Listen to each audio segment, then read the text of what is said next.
एका पत्रकार परिषदेच्या दरम्यान महाराष्ट्र राज्याच्या कॅबिनेट मंत्री सन्माननीय आदित्यताई तटकरे यांनी एक वक्तव्य केलं।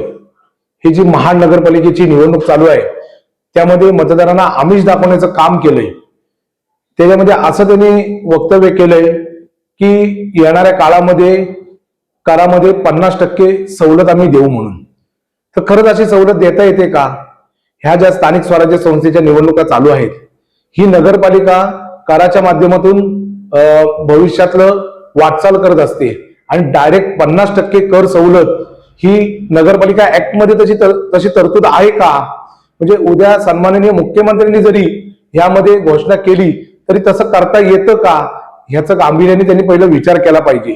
आणि आमची महाडकर जनता एवढी वेळी नाही आहे की तुम्ही जे सांगाल त्याला हो म्हणणं किंवा मान डोलवणं असं करणारी आमची खरंच जनता नाही आहे। त्यामुळे महानगर परिषद सार्वत्रिक निवडणूक चालू असून महायुतीतील जे 2 घटक या निवडणुकीमध्ये उतरलेत आणि वेगवेगळ्या पद्धतीने एकमेकांवर शिंतोडे उडवत आहेत आणि मतदारांना आव्हान करतात की आम्हाला निवडून द्या, आम्हाला निवडून द्या।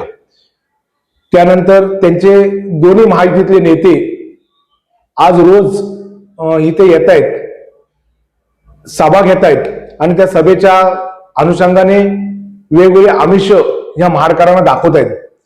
परवाच्या एका सभेमध्ये सन्माननीय प्रवीण भाऊ दरेकर यांनी तर थेट सन्माननीय मुख्यमंत्री महोदयांना फोन लावला होता आणि महोदयांनी त्या पद्धतीचं आव्हान केलं की आमच्या नगराध्यक्षांनी नगरसेवकांना निवडून द्या। पण हे काय चाललंय? याच्या आधी जे काही मुंबई गोवाचा रस्ता रखडलाय, तिथे जे अपघात झालेत, ह्यासाठी कधी मुख्यमंत्री महोदयांचा फोन आला नाही। त्यानंतर महाडमधले काही महत्वाचे प्रश्न असतील यासाठी कधी कुठच्या महायुतीतल्या नेत्यांचे इथं फोन आले नाहीत। महाडकरांना जर प्रश्न पडला असेल की हे महायुतीतले नेते किंवा मुख्यमंत्री महोदय जर पालकमंत्री पदाचा तिढा सोडवू शकत नाहीत तर हे महाडकरांचा प्रश्न काय सोडवणार आहे? त्यामुळं सुज्ञ नागरिक ह्या 2 तारखेला तुम्हाला सांगतील की आम्ही ठरवलेलं आहे की कोणाला मतदान करायचं आणि त्यामुळं कुणीही येऊन आम्हाला काहीतरी सांगायचं हे आम्हाला पटणारं नाही आहे। आणि खरंच आदित्यताई जर या सगळ्या गोष्टी शक्य आहेत तर मग रोहा नगर परिषदेमध्ये तुमच्या हातात एक हाती सत्ता असताना हे तुम्ही का नाही केलं?